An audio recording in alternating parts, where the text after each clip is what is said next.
हरि प्राप्तीसी उपाय धरावे संतांचे पाय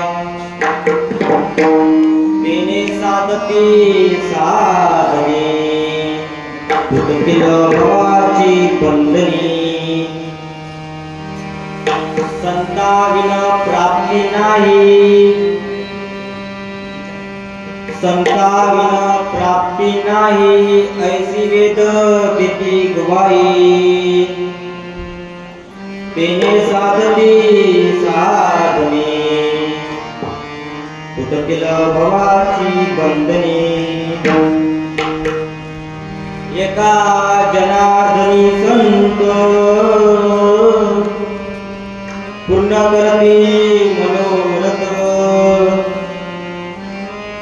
तेने साधती साधने तुटतील भवाची बंधने विठ्ठल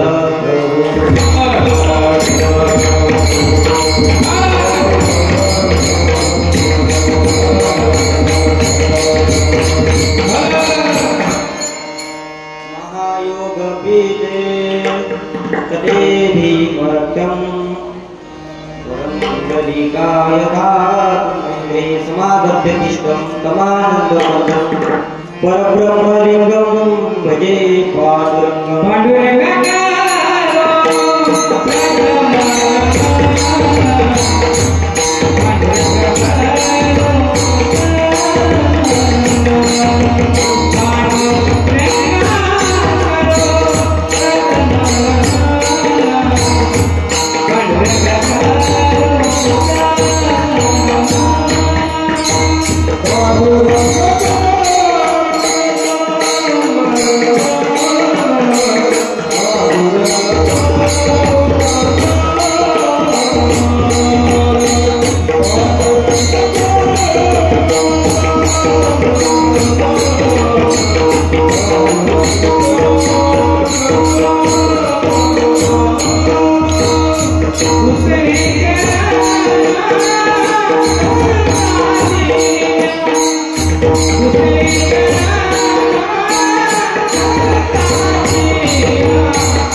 बाबाची सद्गुरुदास तुका जयांचे किल्या स्मरण होय सकळ विद्येचे अधिकरण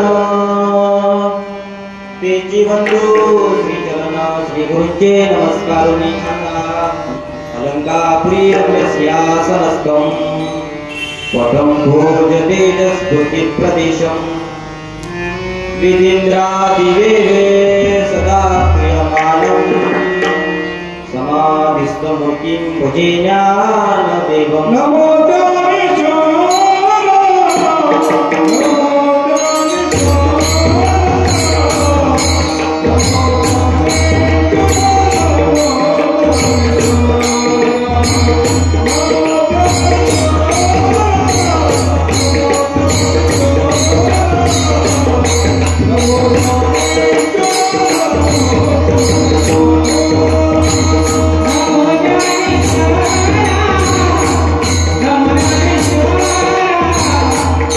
Namo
शरणाजी शरण शरणाजी हनुमंत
नमो सद्गुरु तुकया ज्ञानदीपा नमो सद्गुरु सच्चिदानंद रूपा नमो सद्गुरु भक्त कल्याण मूर्ती नमो सद्गुरु भास्करा पुण्यकीर्ती मस्तक माझा पायावरी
हरि प्राप्ति उपाय करावे संतांचे पाय तिने साधती साधने तुटतील भवाची बंधने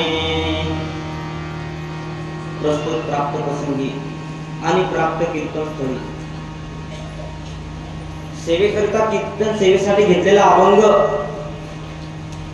संत शांत आणि श्रीमंत पैठण निवासी एकनाथ महाराजांचा हा अभंग असून या अभंगातून एकनाथ महाराज हरीच्या प्राप्तीचा त्या भगवंताच्या प्राप्तीचा उपाय तुम्हाला सांगतात. विठ्ठल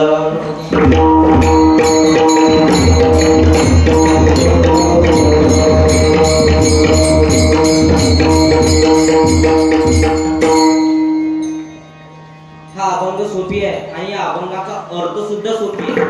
अभंग सोपी आहे आणि अर्थ सुद्धा सोपी आहे. या अभंगाचा सरळ अर्थ सांगतो. हरी प्राप्तीची उपाय हरीची प्राप्ती म्हणजे देवाची प्राप्ती, त्या भगवंताची प्राप्ती.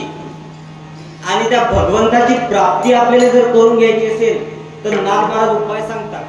काय सांगतात? उपाय सांगतात. मग उपाय कोणता? धरावे संतांचे पाय. त्या भगवंताची प्राप्ती म्हणजे संतांचे पाय धरा. त्या संतांचे पाय धरल्यावर तुम्हाला भगवंताची प्राप्ती होईल. महाराज अभंगाच्या या चरणात सांगतात. मग काय होईल? तेने साधती साधने तुटतील भवाची बंधने. त्याचं साधन साधलं तो या भवबंधनातून मुक्त होऊन जाईल. तेने साधती साधने तुटतील भवाची बंधने. मग आता तिसऱ्या चरणाचा अर्थ असा आहे की नाथ महाराज तुम्ही संत म्हणून म्हणता का? संता विन प्राप्ती नाही. तुम्ही श्रेष्ठ म्हणून म्हणता का? संता विन प्राप्ती नाही. याला पुरावा काय? याला पुरावा आहे वेद. वेद सुद्धा सांगते संता विना प्राप्ती नाही ऐसी वेद देती कुवाई तेने साधती साधने तुटतील भवाची बंधने।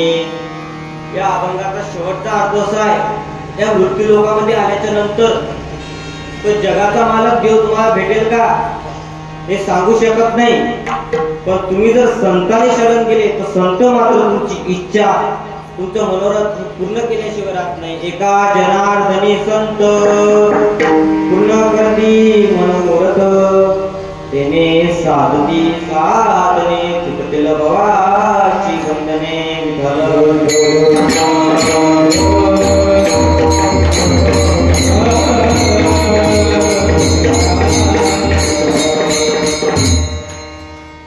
सेवा सुरू करण्यापूर्वी अल्पता पर्याय असा आहे,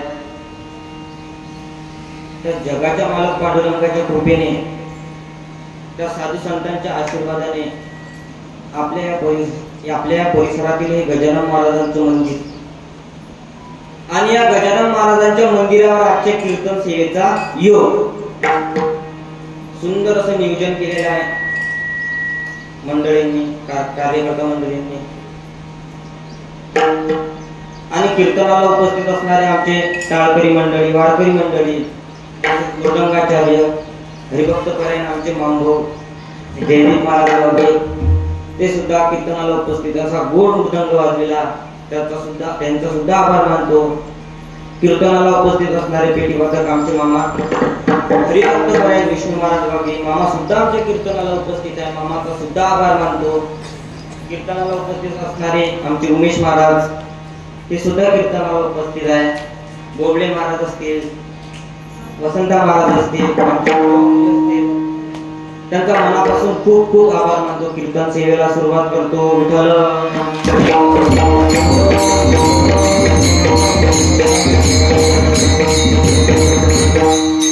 आणि तुम्ही माता मावल्या, तुम्ही सर्व माझ्या कीर्तनाला उपस्थित आहे, काहून मनापासून आभार। तुम्ही काहून उपस्थित आहे हे सांगतो, ते पाणी आलं म्हणून तुम्ही उपस्थित आहे, नाही तर उपस्थिती होती कारण ते काल देवाला सांगलं कीर्तनाला उपस्थित जास्त पाहिजे म्हणून पाणी पडलं।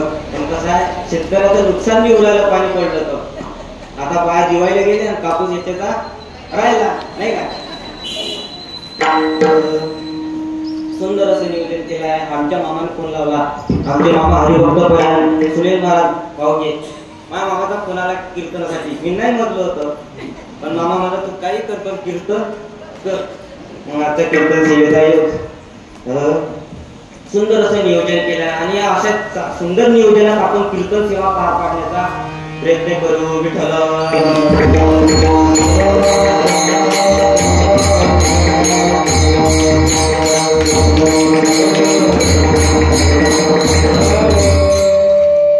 कीर्तन सुरू झालं की प्रत्येक कीर्तनकाराचे काही नियम असतात आणि आपले पण काही नियम आहेत। काय नियम आहे? कीर्तनात बसलं की टाळी वाजवायची, भजन करायचं, कारण जो भजन करत नाही कीर्तनात बडबड करायची नाही, कारण कीर्तनात जो कोणी बडबड करते, आपल्या भाषेत सांगायला झालं तर जो कोणी चबर चबर करते त्याला बेंडू खावं लागते असं मी नाही म्हणत। जगद्गुरु तुकोबारा प्रमाण देतात, कीर्तनी बडबड करील जो कोणी बेंडू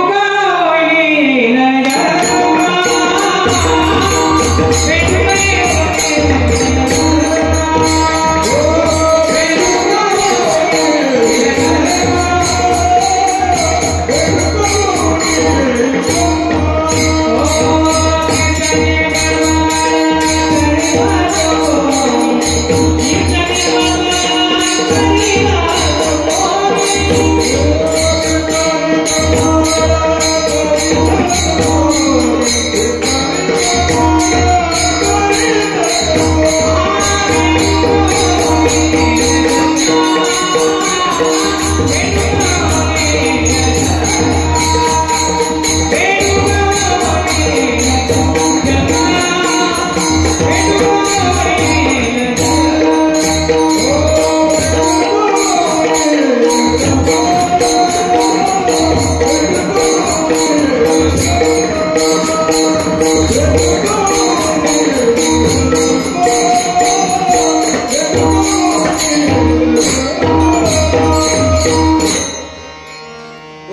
अजिबात गडबड करायची नाही. त्याला असं वाटतं की आपण बेडूक व्हावं, त्यांनी गडबड करावं, नाही का?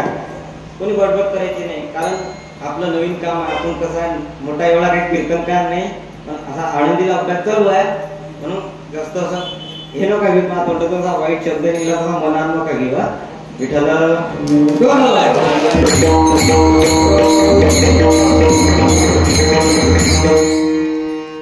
आणि आज एकादशी आहे, आणि एकादशी निमित्ताने कीर्तन आहे, कार्तिक एकादशी. मग आता काय सांगावं, प्रत्येकाला सांगतो एकादशी धरत जा. आता काही लोक म्हणतात आम्ही एकादशी धरतो, काय म्हणतात, एकादशी धरतो, पण कोणती मोठी? येणाऱ्या एकादशी लहान आहात का? कोणतीच एकादशी लहान नाही, सर्व एकादशी मोठ्या. तर का मोठ्या? हे जेवढे संतात की नाही, संत त्या जगाच्या मालक पांडुरंग परमात्म्या जवळ गेले आणि त्या देवाने म्हणतात की देवा, आमचं दर एकादशीला 15 दिवसातून असते ना एकादशी, आमचं दर एकादशीला पंढरपूरला येणं होत, तू एक एकादशी ठरवा, आम्ही त्या दिवशी येत जाऊ. मग देवाने आषाढीला कार्तिकीला येत जा. म्हणून आषाढी कार्तिकीची वारी. आषाढी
एकादशी धरा वाटते, पण आम्हाला एकादशीच्या दिवशी लवकर भूक लागते, म्हणून आम्ही एकादशी धरत नाही.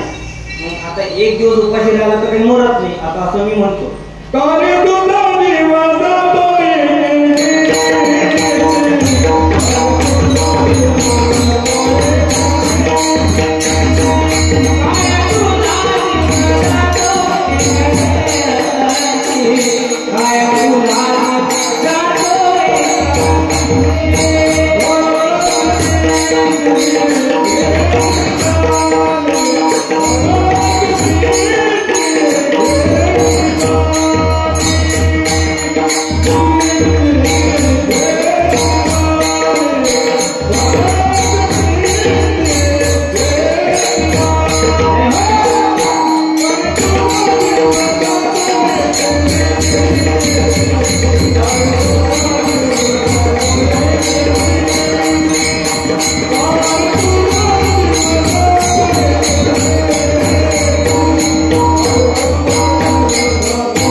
आणि एकादशी धरली ना, आता लोक सोमवार धरतात, मंगळवार धरतात, बुधवार धरतात, गुरुवार धरतात, शुक्रवार धरतात, शनिवार धरतात. जगद्गुरु तुकोबाराय म्हणतात तुम्ही कोणताच व्रत नका धरू, कोणताच उपास नका करू, कोणताच वार नका धरू, तुम्ही फक्त एकादशी धरा, तुम्हाला सर्व व्रतांचा फळ तुम्हाला प्राप्त होईल. तो उपास केला पाहिजे, प्रत्येक एकादशी धरली पाहिजे, नाही का? विठ्ठल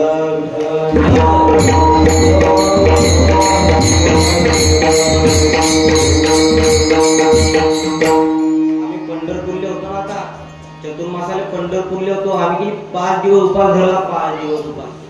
काचा उपास? तुम्हाला फक्त एकादशी धरायचं सांगतो. आम्हाला आता मागच्या महिन्यात की रविवारी राधाष्टमी आली, मागच्या महिन्यात रविवारी राधाष्टमी आली. राधाष्टमीचा उपास धरायला लागला, ते नियम होते संस्थेचे. आणि दुसऱ्या दिवशी सोमवार आला, त्याचा सोमवारचा उपास किती झाले? 2. आणि सोमवार मंगळवारी दशमी आली, दशमीचा बी उपास किती झाले? 3. आणि दशमी झाल्यावर बुधवारी एकादशी आली आणि एकादशीचा उपास किती झाले? 4. आणि त्याच्या गुरुवारी आली वामन जयंती 12. आपल्याकडे 12 म्हणतात, तिकडे दशमी हे म्हणतात, द्वादशी म्हणतात. झाले 5 दिवस उपास धरला, कारण आमच्या संस्थेचा नियम आहे. पण तुम्हाला फक्त सांगू लागलं की एकादशी धरा, आहे का? विठ्ठल विठ्ठल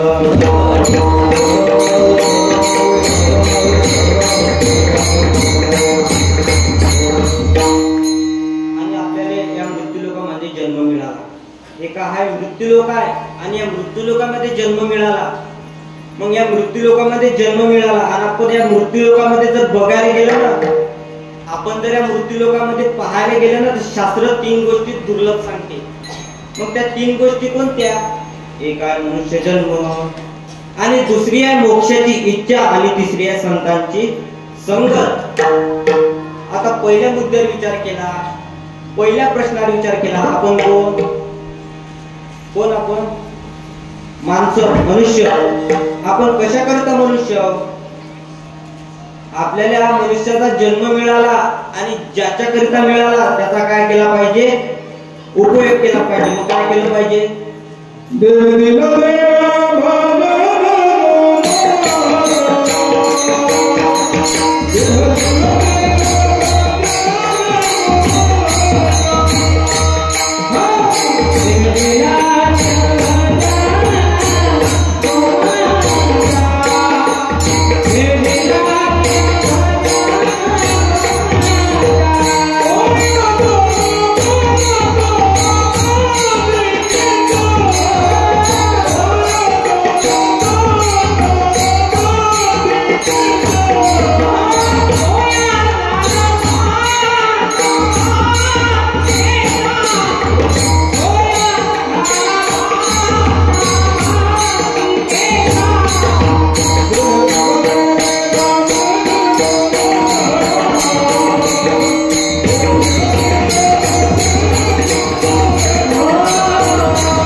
जगाच्या मालकाने आपल्याला देह दिला, कशासाठी दिला?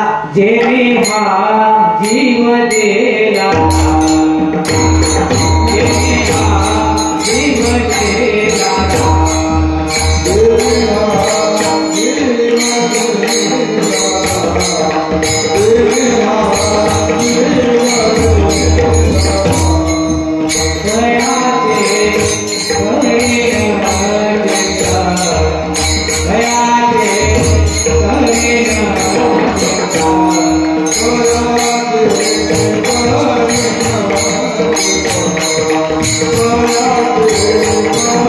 Oh,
काय केला पाहिजे आपण उपयोग केला पाहिजे. उपयोग तर काय उपयोग केला पाहिजे?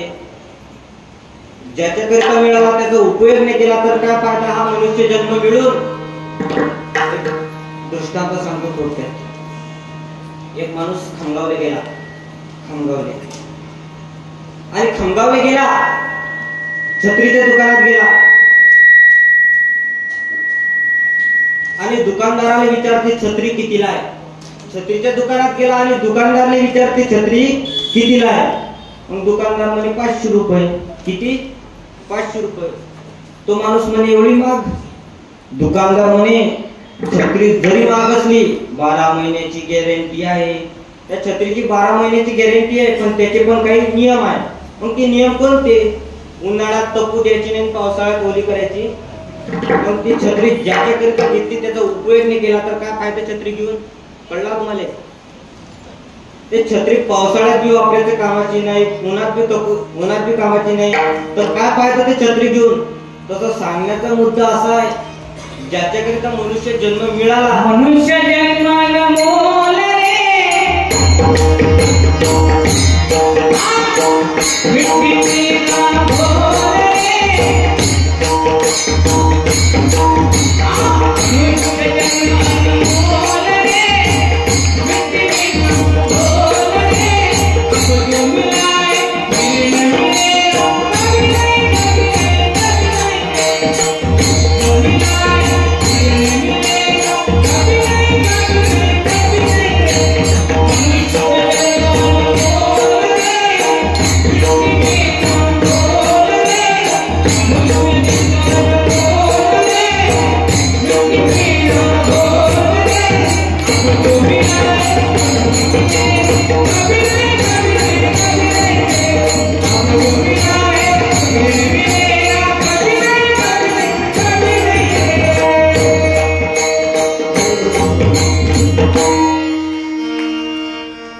जन्म मिळाला आणि ज्याच्याकरिता मिळाला त्याचा काय केला पाहिजे? आपण उपयोग केला पाहिजे, परमार्थ केला पाहिजे, परमार्थ केला पाहिजे आणि त्या देवाचं गुणगान गायलं पाहिजे, त्या देवाचं भजन केलं पाहिजे.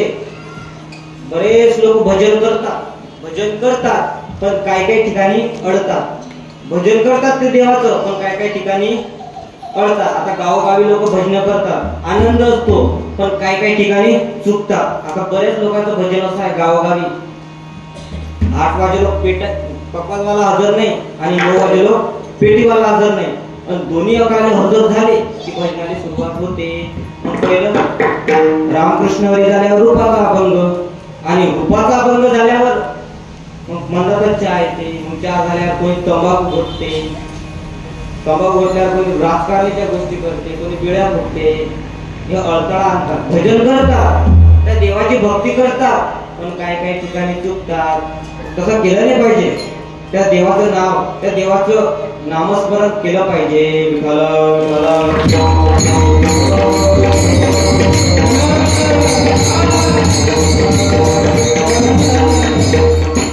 त्याचा उपयोग केला पाहिजे. डबल भेटत नाही मनुष्याचा जन्म. एक दृष्टांत सांगतो. एक आंधळा होता, आंधळा, तुटका आंधळा, आणि तो आंधळा काहीच काम नाही करायचा. लग्न झालं, बायको होती, काहीच काम नाही करायचं. तो फक्त भांडण लावून द्यायचा काम करायचा. फक्त याच्या घरी जाते, त्याच्या घरी जाते, फक्त भांडण लावून द्यायचा. आणि लग्न झालेलं होतं, त्याची बायको खूप कष्ट करायची शेतात, खूप. गावकरी त्या आंधळ्याच्या बायकोपाशी गेली आणि त्या बायकोले म्हणते, त्या आंधळ्याच्या बायकोले म्हणतात की तुझा नवरा शेतात काम नाही करत, तुझा नवरा भावाभावात भांडण लावते, काहीच काम नाही करत, फक्त घरी खाते पिते, काहीच काम नाही करत. मग त्याच्या बायकोला आला राग. तो आंधळा घराजवळ होता आणि त्या घराजवळ ओटा होता, ओट्यावर बाग होती, बाजीवर झोपेल होता, बसेल होता. त्याची बायको शेतातून घरी आली, त्या आंधळ्याच्या पाठीत लाथ टाकते आणि तो आंधळा बाजीवर ओट्यावून खाली. आंधळा म्हणते कोणा लाथ मारली? दिसत नव्हतं. मग बायको म्हणते मी ना लाथ मारली. आता बायकोला लाथ मारली, मरतो, जीव द्यायला जातो. त्या रस्त्यावर डोंगर, त्या डोंगराला जात असताना त्या रस्त्यानं ठोकर लागली. का लागली? ठोकर लागली. आणि ज्याने त्या ठोकर लागली त्या आंधळ्याने, तो होता हांडा. त्या हांड्याच्याने त्याने ठोकर लागली आणि त्या आंधळ्याने तो हांडा डोक्यावर घेतला आणि घरी घेऊन आला. दरवाजा उघडला नाही, आवाज ठोकला. दरवाजा उघडला त्याच्या बायकोनं. त्याची बायको म्हणते कोण आहे? आंधळा म्हणते मी आहे. हो तुम्ही तो म्हणायला गेलते, कशाला आले तुम्ही घरी? त्याची बायको म्हणते, आंधळा म्हणते अगं तू. त्याची बायको म्हणते तुमचं माझ्यावर किती प्रेम आहे. तिने हांडा पाहिला. ते म्हणते तुमचं माझ्यावर किती प्रेम आहे की तुम्ही ना माझ्यासाठी हांडा आणला. मग त्या हांड्यात काय होतं? त्या हांड्यात होतं सोनं. बायकोनं म्हटलं या तुम्हाला बसू का, चहा करू का, कॉफी करू का, हात दाबू का, पाय दाबू का, गळा दाबू का? त्याची बायको म्हणते या घरात या. तो आंधळा म्हणते तुमचं माझ्या, आंधळा म्हणते नाही, ते बायको म्हणते तुमचं माझ्यावर किती प्रेम आहे, तुम्ही माझ्यासाठी हांडा आणला, किती प्रेम आहे. तो आंधळा म्हणता हा तुझ्याच पायाचा प्रसाद आहे. त्याची बायको म्हणाली कसं हो? अगं तू जर मला लाथ मारली नसती तर मी पडलो नसतो, आणि पडलो नसतो तर जीव द्यायला गेलो नसतो, आणि जीव द्यायला गेलो नसतो तर मला हांडा सापडला. मग हा कोणाच्या पायाचा प्रसाद आहे? तुझ्या पायाचा प्रसाद आहे. मग त्याची बायको म्हणाली आता काय करायचं? तो आंधळा म्हणाला तू उद्या पण मला तशीच लाथ मार, मी पळीन तर जीव द्यायला जाईन, आणि जीव द्यायला जाईन तर मला हांडा सापडीन सोन्याचा, आणि हांडा सापडीन तर मी परत घरी घेऊन येईल. असा आंधळा त्याच्या बायकोला म्हणला. त्या बायकोला म्हणला. खरा माझा सांगण्याचा मुद्दा असा आहे, त्या आंधळ्याला वाटला आज हांडा सापडला, उद्या पण सापडीन, उद्या सापडला परवाही सापडेल. तसं आपण जे मनुष्य आहे, आपण जे माणसं आहे, आपल्याला वाटते की मनुष्याचा जन्म हा मानव देह मिळाला, हा एकदा मिळाला की मेल्यावर परत भेटेल अशी अपेक्षा आहे लोकांची. पण तुम्हाला सांगतो मनुष्य जन्म एकदा मिळाला की परत मिळत नाही.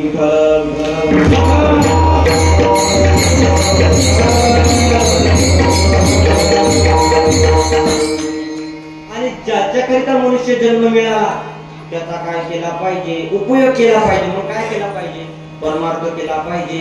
आता लोक भक्ती करतात, आता लोक देवपूजा करतात. चांगली गोष्ट आहे की वाईट गोष्ट आहे? मग काय अशी देवपूजा करतात, कुत्र जर दारात आलं तर हे देवकुत्र्या मारून फेकतात, पूजा करतात. काय तर आपल्याला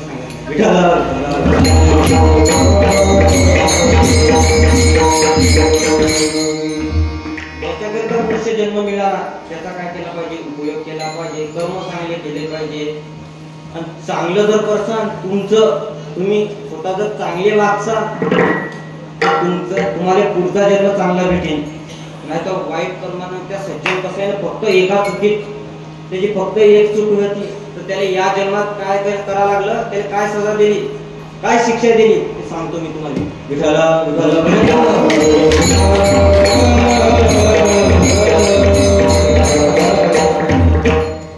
तो सज्जन कसाई होता पण देवाचा भक्त होता. कसाई होता पण त्या देवाचं चिंतन करायचा, त्या देवाचं नामस्मरण करायचा, वारीला जायचा. आपली पंढरपूरची वारी असते नाही का, आळंदीची वारी असते.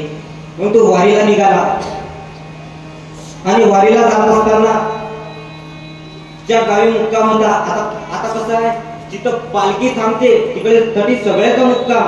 आणि पहिले कसं असायचं, ज्या गावी पालखी थांबली मग तिथले लोक वाटून घ्यायचे, दोन याच्या घरी जेव्याले झोप्याले, दोन याच्या घरी. मग तसा एक माणूस त्या सज्जन कसायला त्याच्या घरी घेऊन गेला, घरी नेलं. सज्जन कसाई जेवला, ओळखीचा नव्हता. आणि ज्या माणसाला त्या सज्जन कसायला त्याच्या घरी घेऊन गेला होता तो म्हातारा होता आणि त्याचं लग्न व्हायला होतं.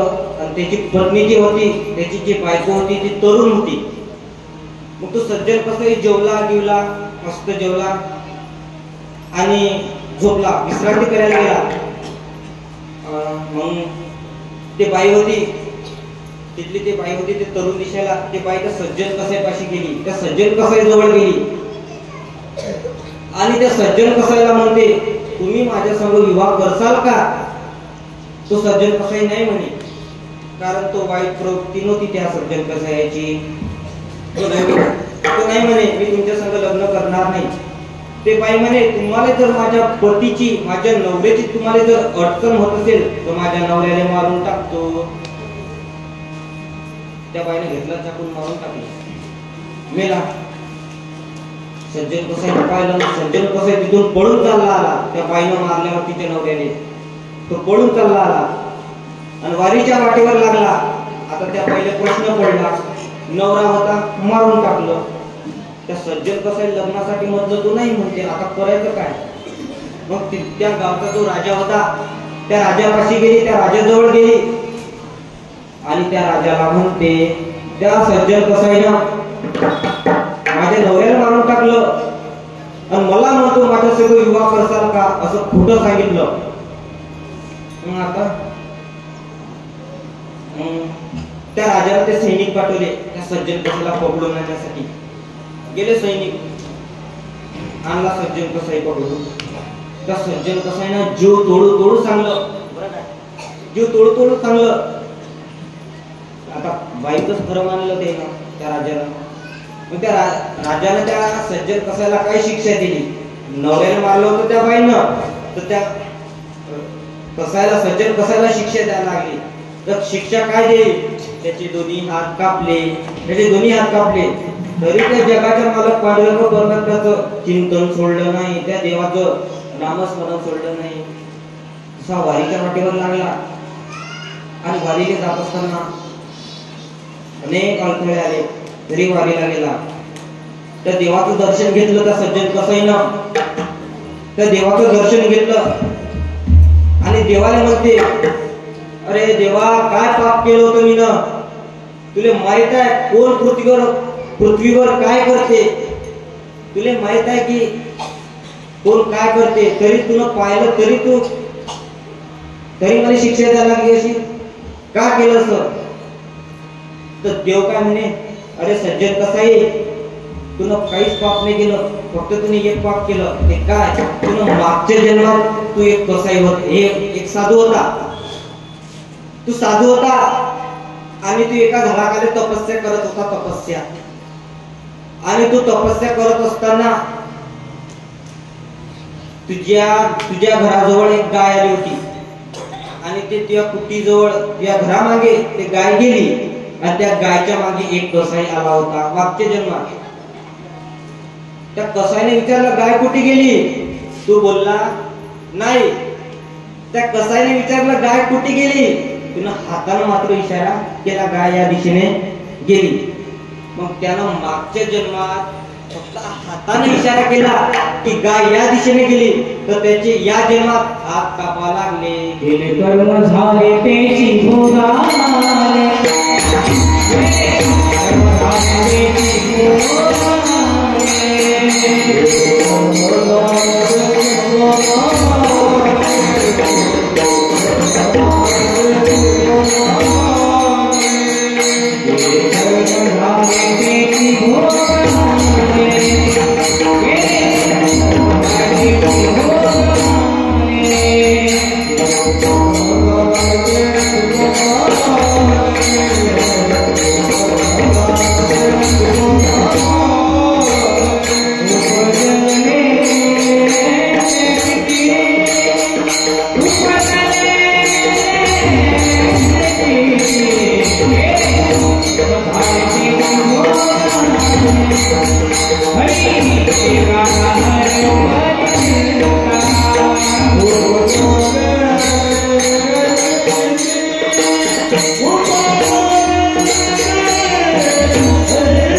त्याची या जन्मात हात कापले, तर कसे कापले तुम्हाला मी सांगलं.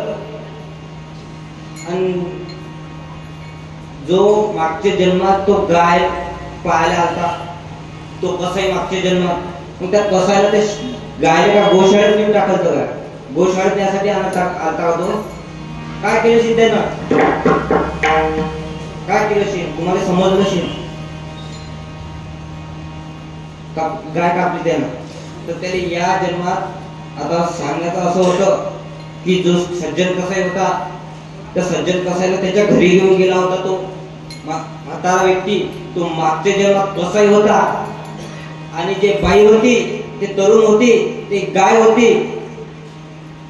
त्या बाईनं त्या मागच्या जन्मात त्या कसाईनं त्या गायले कापलं. तर या जन्मात कसं घडलं हे, त्या बाईनं त्याच्या नवऱ्याला मारलं नाही का. विठ्ठल विठ्ठल विठ्ठल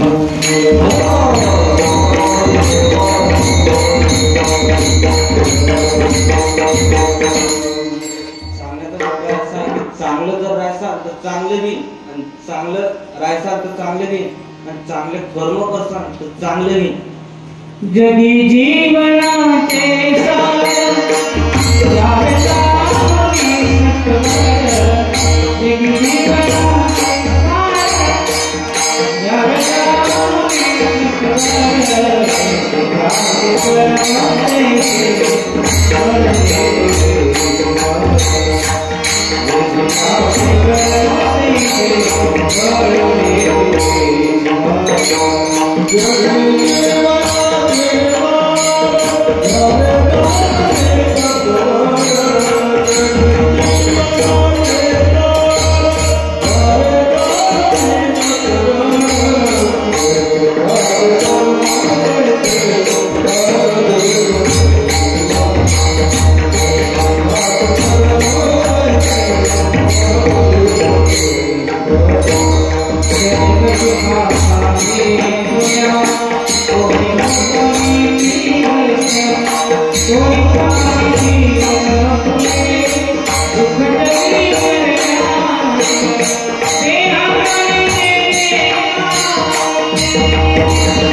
मोक्षाची इच्छा म्हणजे उद्धाराची इच्छा. आता प्रत्येकाला असं वाटते की आपलं कल्याण व्हावा, आपला उद्धार व्हावा. मोक्षाची इच्छा म्हणजे उद्धाराची इच्छा, आणि ही इच्छा निर्माण होत नसते. थोडक्यात सांगायचं झालं तर आपल्या जीवनातलं दुःख कळत नाही.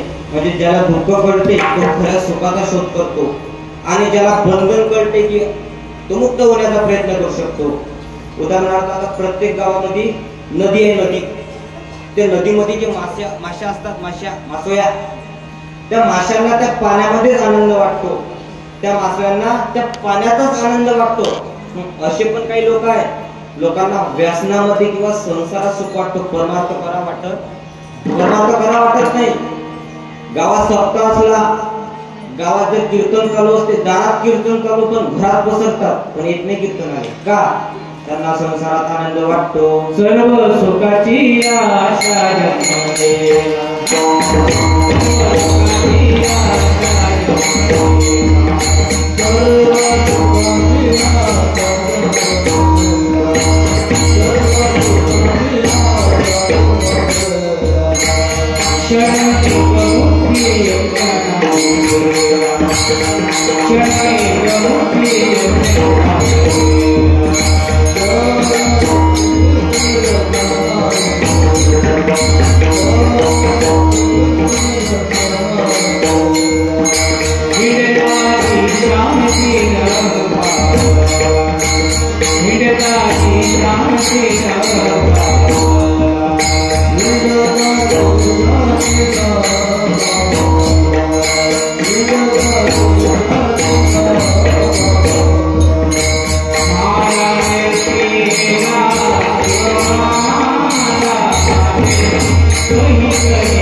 संसारात आनंद वाटतो, परमार्थ कराच वाटत नाही, पण तुम्ही सर्व इथं आले सर्वांचा मनापासून आभार.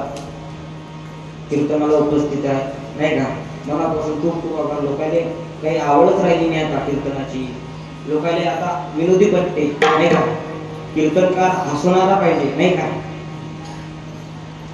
पण कीर्तन हा विषय हसण्यासारखा नाही, कीर्तन हा विषय हसण्यासारखा नाही, हा विनोदाचा विषय नाही कीर्तन. पण आता कसं आहे ते झालं ते झालंच ते आता सुंदर असं नियोजन आहे. आणि या नियोजनात आज एकादशी आहे, प्रत्येकाने एकादशीला उपस्थित असलं पाहिजे, प्रत्येकाने एकादशीला आलं पाहिजे. लोक फराळ अन्नदान करतात, लोक सेवा करतात नाही का, एवढं दान धर्म करतात, सेवा करतात, सोपी नाही आहे गोष्ट. आणि हे कमिटी मंडळी हे साथ देतात, त्याची सेवेसाठी साथ देतात.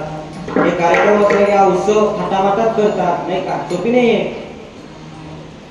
काही लोकांना संसारात आनंद वाटतो, परमार्थ करायची इच्छाच होत नाही नाही का. विठ्ठल विठ्ठल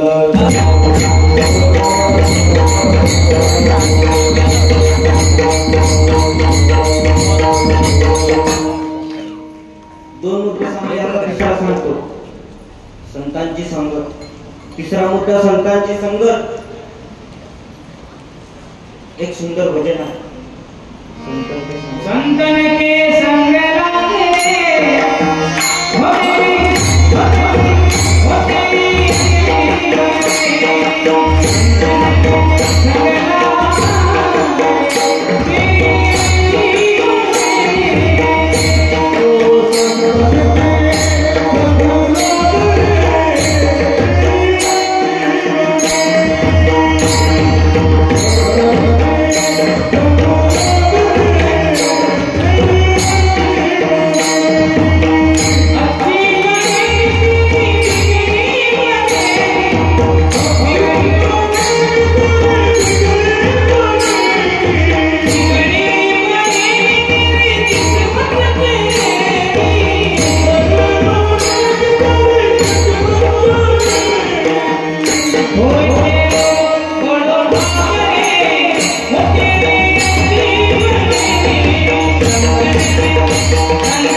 भेट हे घेणं सुद्धा कठीण आहे, बहु अवघड आहे. संत भेटी परिजन घेती करुणा केली, त्या संतामुळेच आपल्याला देव ग्रंथ हे कळतात, समजतात. नाहीतर काय समजत होतं आपल्याला, त्या संतामुळेच आपल्याला समजते. संत कळणं कठीण आहे, संताची भेट घेणं सुद्धा कठीण आहे. तो जगाचा मालक पांडुरंग परमात्मा तो विटेवरती उभा आहे. आणि पंढरपूर असं एक एकमेव ठिकाण आहे त्या जगाच्या मालकाचं की आपण पायावर डोके ठेवून दर्शन घेतो. काही काही ठिकाणी पाहत मी, तुम्हाला अनुभव असेल, तुम्ही फिरणारे माणसं आहे, पण त्या देवाचं दर्शन घेतल्यावर एवढं समाधान वाटते नाही वाटत का. हा होतो म्हणा असं चालते का मग. विठ्ठल विठ्ठल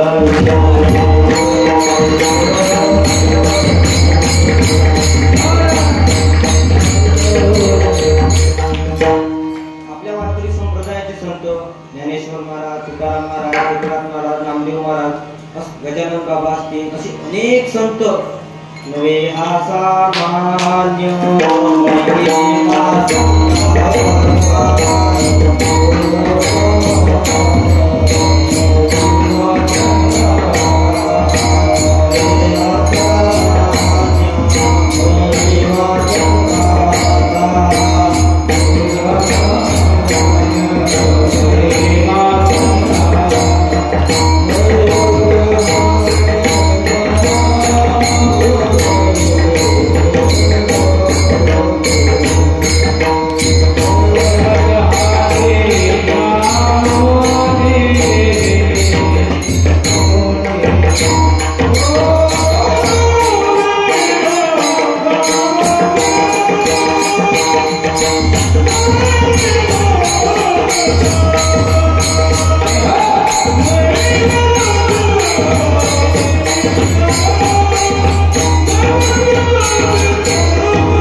वारकरी संप्रदायाचा ग्रंथ सुद्धा महान आहे. तो ग्रंथ कोणता?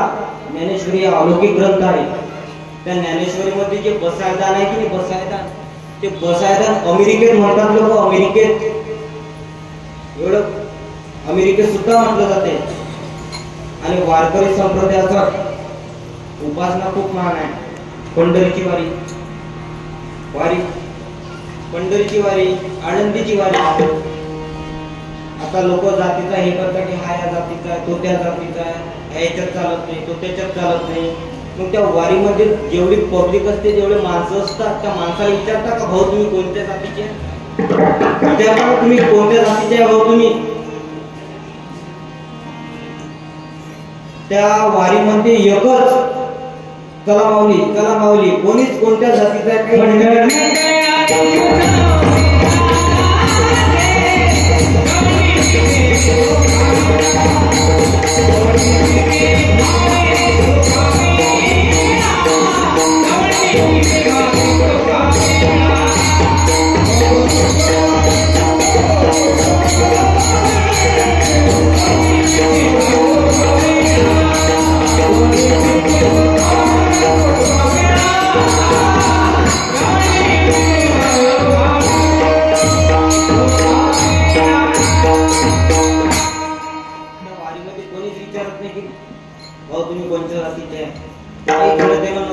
काहीच घेणं देणं नसते. सगळे एकत्र येऊन माऊलीमय होतात. ती वारी असते, आहे का? सुंदर वारी असते. ते महान संत एकनाथ महाराजांचा अधिकार फार मोठा आहे. आणि ते एकनाथ महाराजांचा अधिकार फार मोठा आहे. एकनाथ महाराज संत सुद्धा आहे, शांत सुद्धा आहे आणि श्रीमंत सुद्धा आहे. संत आहे. संत काय करतात?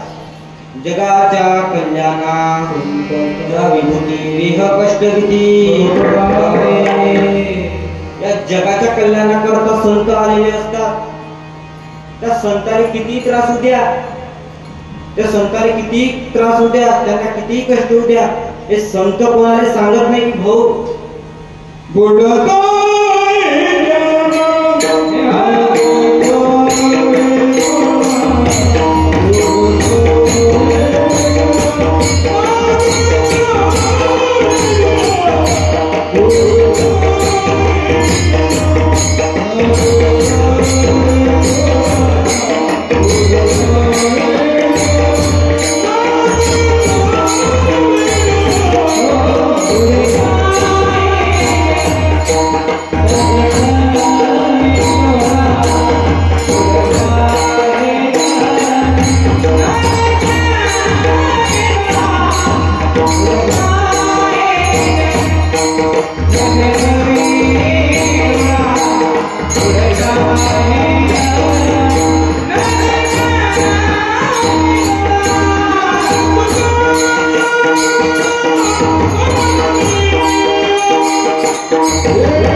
दुःख हे संत कोणाला सांगत नाही. गजानन महाराजांना सुद्धा दुःख झालं, कष्ट घेतले आपल्यासाठी, तरी संतांनी कोणाला सांगितलं नाही.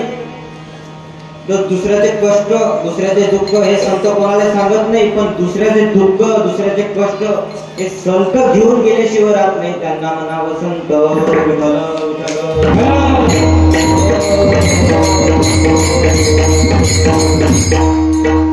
आता संत कोणाला म्हणतात? कोणाला? साधू. भगवे कपडे घातला की झाला साधू, दाढी वाढवली की झाला साधू. आता काही लोक आम्हाला सुद्धा म्हणतात, महाराज तुम्ही साधू आहे, तुमचे पाय आमच्या घराले लावा. अरे आमचे पाय लावून तुझ्या घराचं कल्याण होते का? अरे आमचे पाय अजून आमच्या घराला बरोबर लागले नाही, तुझ्या घराला लोक वाटोळ करतात. आमचे पाय एवढे चांगले नाही की तुमच्या घराचं कल्याण होईल. तुमच्या घराचं कल्याण करायचं असेल तर साधू संतांचे पाय तुमच्या घराला लावा. आमचे पाय एवढे चांगले नाही. आता काही काहीच्या घरात असे फोटो आहेत, ते देवाचा फोटो लावला पाहिजे तर लोकांच्या घरात कबूतराचे घोड्याचे फोटो लावतात लोक. काही काहीच्या घरात मी 2-3 ठिकाणी गेलो, काही काहीच्या घरात कबूतराचे फोटो चोचीत चोच घालताना मला म्हणतात तुमचा फोटो काढू का त्याच्या खाली.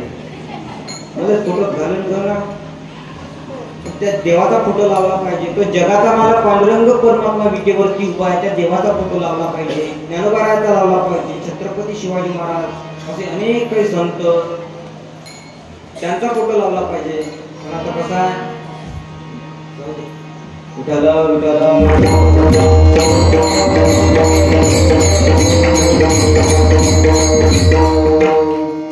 संत काय करतात? तेची संत ज्यांचा त्यांचा हेतू विठ्ठल आहे, तो जगाचा मालक पांडुरंग परमात्मा आहे. आपणही देवाकडे जावं आणि इतरांना सुद्धा देवाकडे न्यावं, हा ज्यांचा हेतू आहे त्यांना म्हणावं संत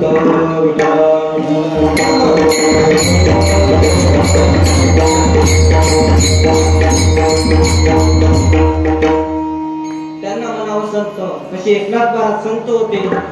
संत होते तर होते, पण शांत सुद्धा होते, शांती ब्रह्म होते. त्या एकनाथ महाराजांच्या अंगावर मुसलमान 108 वेळा थुकला तरी एकनाथ महाराजने एक शब्द सुद्धा म्हटलं नाही.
मुसलमान 108 वेळा थुकला तरी एकनाथ महाराज एक शब्द सुद्धा म्हटलं नाही. त्याला प्रसाद मुक्त केला नाही का. हे संत होते. आपल्या अंगावर एक थेंब जरी कोणी थुकताना जर उडला तर आपण काय करतो, एका बुक्क्यात आपलं असं आपल्या अंगात 108 वेळा 108 तरी एकनाथ महाराजांनी एक शब्द सुद्धा म्हटलं नाही. तेवढा अधिकार एकनाथ महाराजांचा होता. शांती ब्रह्म होते आणि एकनाथ महाराज श्रीमंत सुद्धा होते, संत होते, शांत होते, श्रीमंत सुद्धा होते, पैसे होते एकनाथ महाराज कशी. आणि आपल्याजवळ पैसा आला कसा नाचतो आपण की बापा बापा बापा. लोकांना अहंकार होते पैसा आला की जवळ. जगद्गुरु तुकोबाराम म्हणतात अहंकार झाला तुका म्हणे वाया गेला. अहंकार गेला तुका म्हणे देव झाला. अहंकार माणसाला कधीच जीवनात केला नाही पाहिजे. कारण तो देव काय करते मग ज्याला त्याला समजते आणि ज्याला समजेल त्याला बरं समजेल. विठ्ठल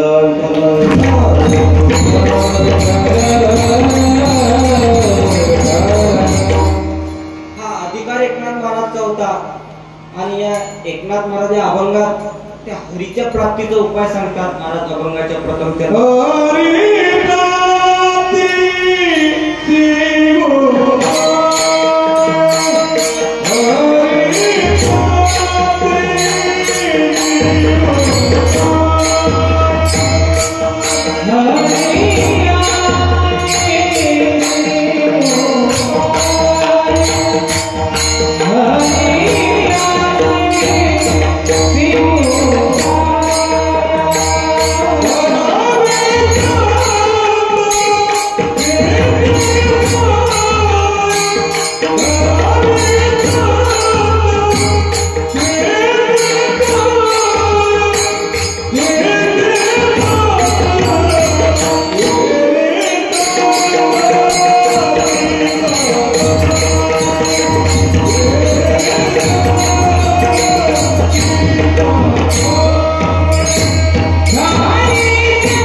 हरी प्राप्तीसी उपाय. हरी प्राप्तीसी उपाय धरावे संतांचे पाय.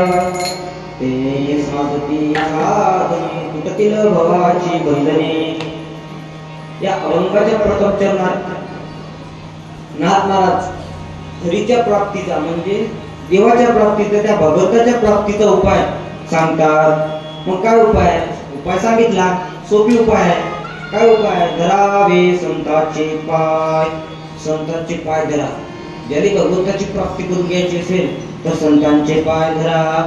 मग काय होते मी की नाही एका दृष्टांत तुम्हाला समजून सांगतो. संतांच्या संगतीने काय होते की सांगतो दृष्टांत. एक पारधी होता. पारधी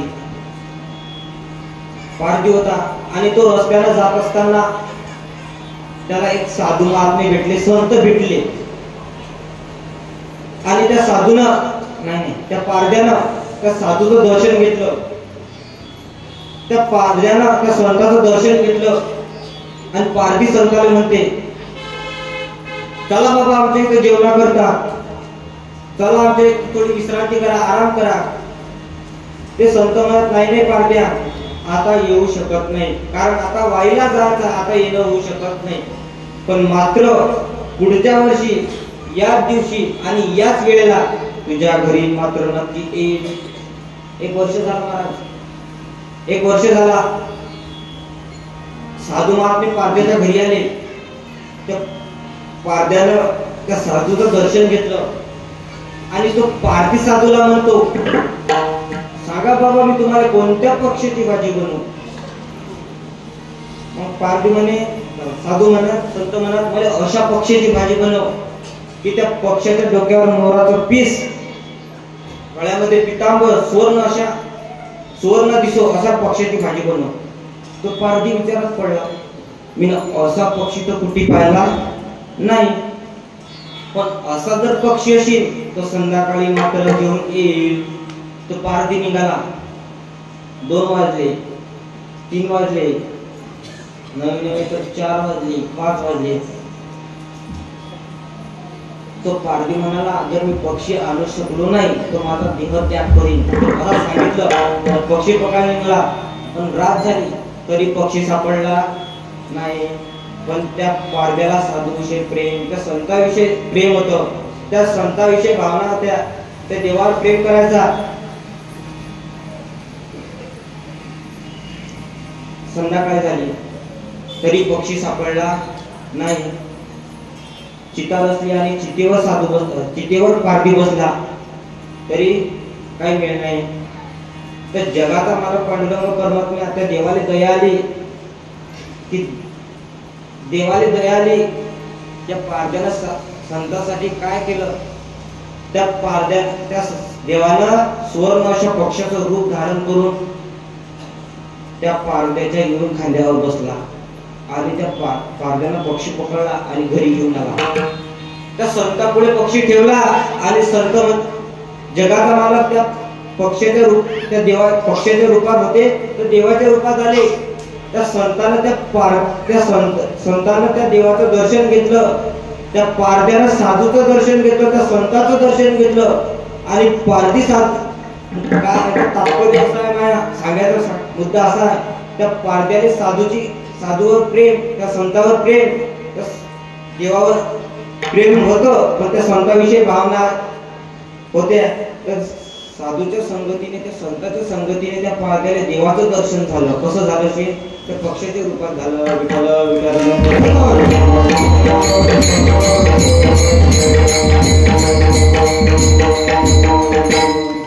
सांगण्याचा मुद्दा असा आहे त्या देवाची प्राप्ती करून घ्यायची असेल तर जगाच्या मार्गाची प्राप्ती करून घ्यायची असेल तर संतांनी शरण जावं लागेल. तर काय होईल ते महाराज अभंगाच्या द्वितीय चरणात सांगतात.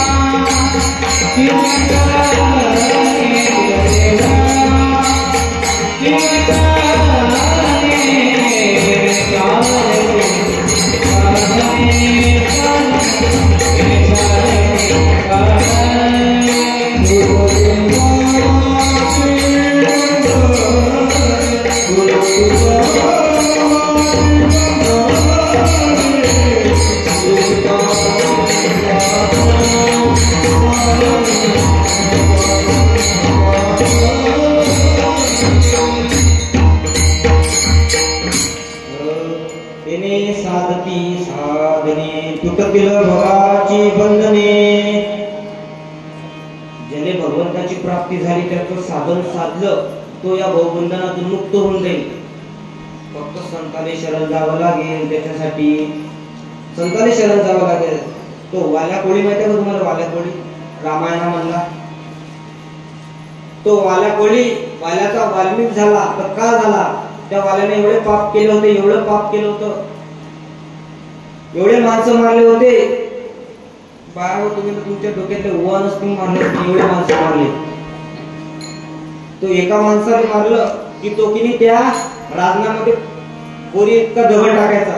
असे करता करता शास्त्र सांगते की 7 राजन भरले तरी वाल्याचा वाल्मिक झाला. तर का झाला? तो संताले शरण गेला. संताले शरण गेला तो वाल्याचा वाल्मिक झाला. म्हणून संताच्या पायाला एवढं महत्व आहे तेवढं कशालाच पाक महत्व नाही. आणि याला काय पुरावा आहे? महाराज अभंगाच्या 3ऱ्या चरणात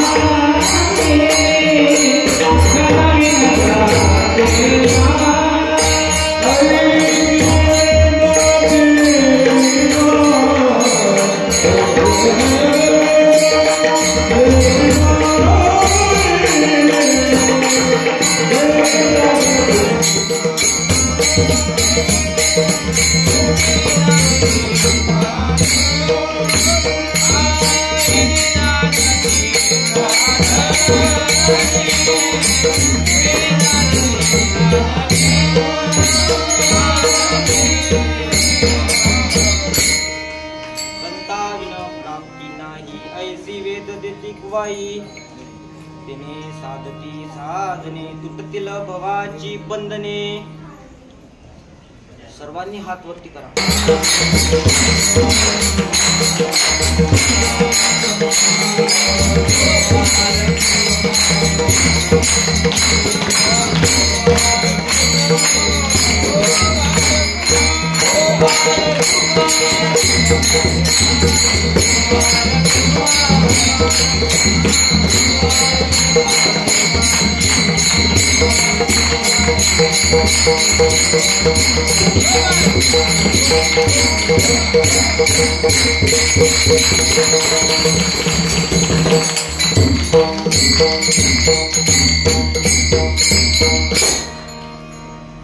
भगवंताची प्राप्ती करून द्यायची असेल तर आपल्याला फक्त संतच करू शकतात. आणि संताला एवढं महत्व आहे आणि त्याला पुरावा सुद्धा आहे. वेद सुद्धा सांगते तुम्हाला जर भगवंताची प्राप्ती त्या देवाची प्राप्ती करून घ्यायची असेल तर संताले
करती मनोरथ तेने साधती साधने तुटतील भवाची बंधने.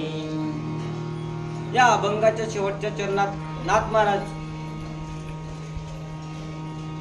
भगवंताच्या प्राप्तीचा मग काय करावं लागेल, तुमची इच्छा तुमचं मनोरथ हे फक्त संतच करू शकता. संताने शरण गेले तर संतच मात्र तुमची इच्छा आणि तुमचं मनोरथ हे पूर्ण केल्याशिवाय राहत नाही. एका जनार्दनी संत पूर्ण करती मनोरथ तेने साधती साधने तुटतील भवाची बंधने.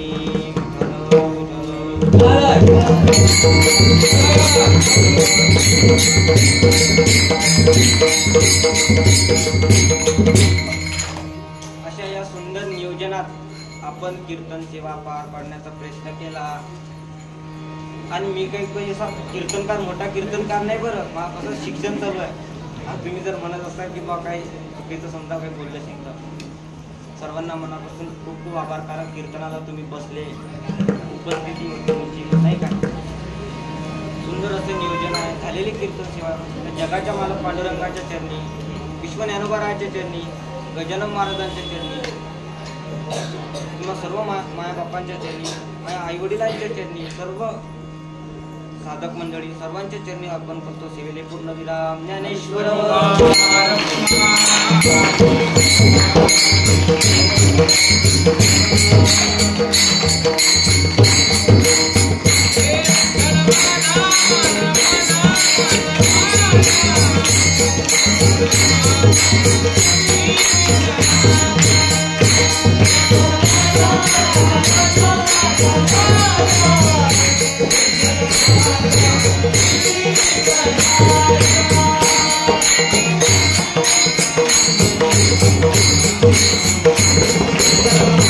Thank you.